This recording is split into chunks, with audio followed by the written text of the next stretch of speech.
श्रीमद् भागवत कथा में भी वर्णन किया गया है। भागवत वक्ता कहते हैं कि एक सुरुचि है, एक सुनीति।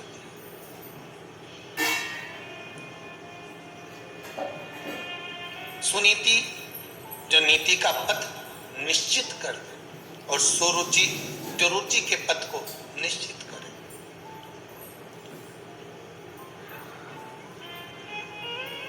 रुचि में आज की दुनिया चलती है, पर नीति में नहीं चलना चाहती।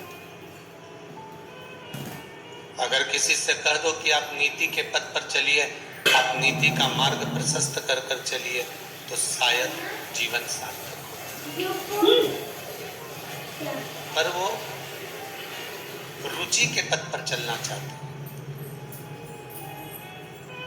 सुनीति का विवाह जो उत्तानपाद से हुआ था, गर्भ से संतान नहीं हुई, तो सुनीति को लगा कि मेरे गर्भ से अगर औलाद नहीं होती है, संतान नहीं होती है, तो मैं अपने पति से कह दूं कि तुम दूसरा विवाह करो।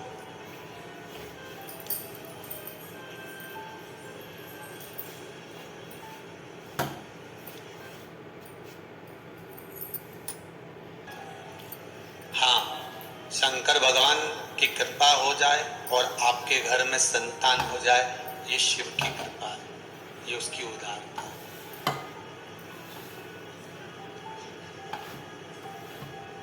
अगर मान लो भगवान ने संतान नहीं दी है, तो आप दुनिया में गोदी संतान लेकर आ जाओगे ना, तो वो भी सुख नहीं देने वाला,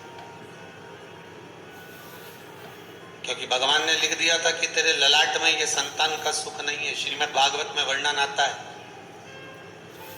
धुंधकारी की कथा, भागवत आपने खूब सुनी होगी, उसमें आती है कि संतान नहीं हुई, संतों के द्वारा फल मांग कर लाया आत्मदेव, उस फल को दिया, फल गाय को खिला दिया गया, संतान का सुख नहीं था ना, तो उसने अपनी सहेली की संतान ले ली। सहेली की संतान भी इतनी उपद्रवी हुई कि मां को उस औलाद के चक्कर में कुएं में डूब के मरना पड़ा।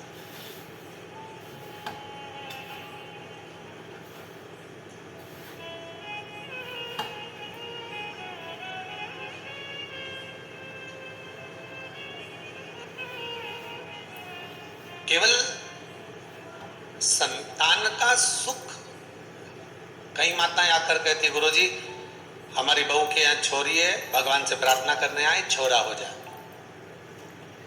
अच्छा,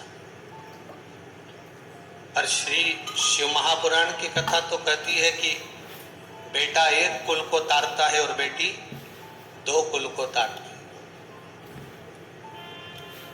और मान लो बेटा हो भी गया, आपने मांग कर, विनती कर कर मांग भी लिया और भगवान ने दे भी दिया, और वो बेटा अगर आपको सुख नहीं देगा तो आप क्या करोगे? फिर क्या करोगे?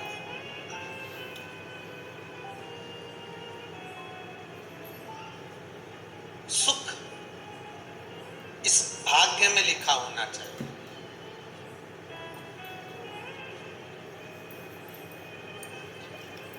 सुख इस भाग्य में लिखा होना चाहिए। ये विसावानिया परिवार और सारस्वत परिवार, इन दोनों से अगर आप पूछेंगे, दोनों से पूछ लेना, ये जो कथा हो रही है, ये कथा के यजमान दूसरे थे।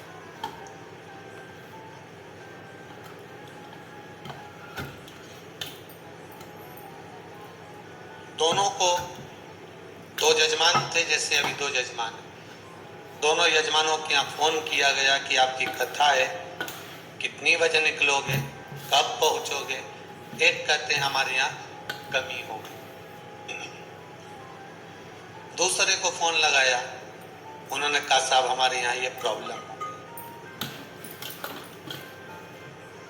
अब समीर जी और आशीष जी आए, यजमान नहीं है। हमने कहा पहले कोई यजमान जो अपने नाम लिखा कर गए और उन्होंने कहा होगा कि अगर कोई यजमान ना बने तो हमें सूचना देना, बस वही ढूंढ